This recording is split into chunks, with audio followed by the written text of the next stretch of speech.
They said she was gone, dead. A woman who fell from a cliff 5 years ago, gone without a trace.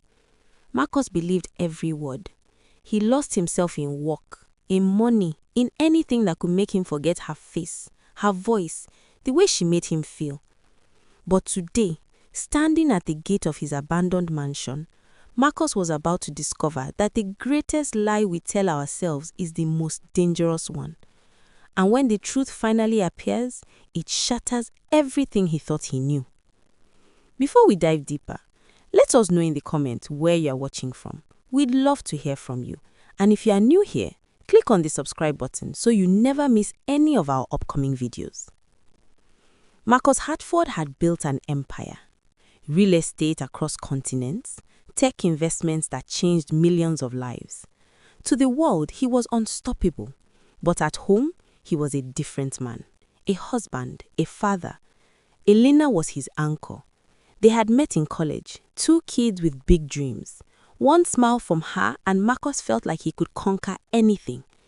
They had a son, David, 5 years old, the light of their lives. But guilt haunted Marcus every single day.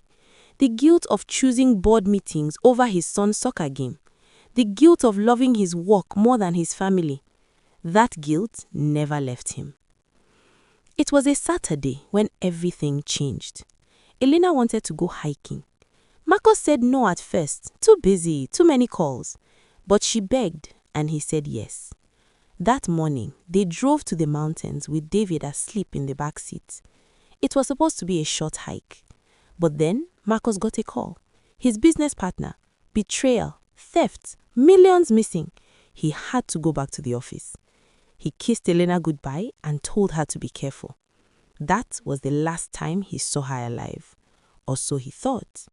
3 hours later, the authorities found David wandering alone on the trail.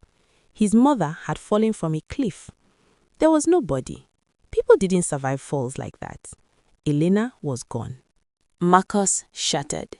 He sent David to live with his sister out of state. He couldn't bear to look at the boy. For 5 years, he threw himself into work like it was a religion. He made more money, he built more buildings, he bought more companies, but nothing brought her back.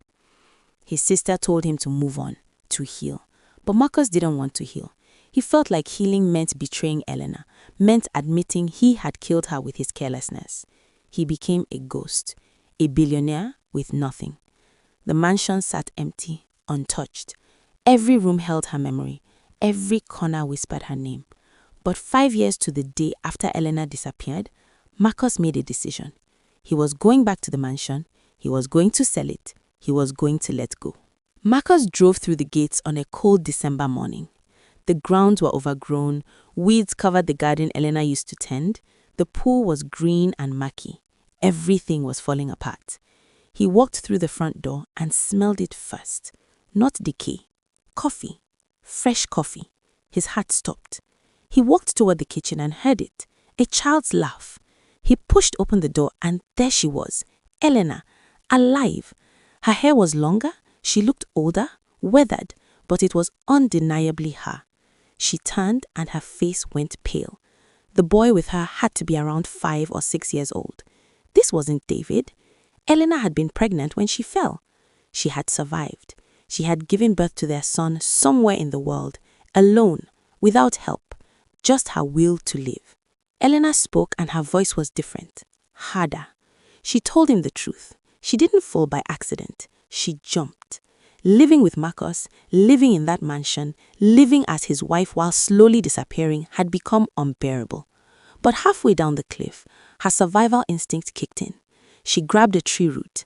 She climbed back up with broken legs, broken ribs, bleeding and alone. A search party found her.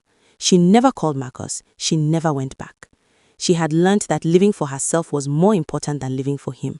She disappeared, built a new life, away from his money, away from his empire. And now she had come back because her new life had fallen apart. She needed to come home. Marcus looked at his son, who stared back with eyes that held no recognition, no love, just confusion. And Marcus understood something that would change him forever. The most important investment he would ever make wasn't in buildings or money or power. It was in being present. It was in choosing the people he loved every single day over everything else. How many people in your life are standing right in front of you, invisible because you're too distracted to see them? What would you do if you had one chance to get it right? Comment below and let us know. Share this with someone who needs to hear it. If you're new here, subscribe for more stories that will change the way you see the world. Thank you for watching until the end.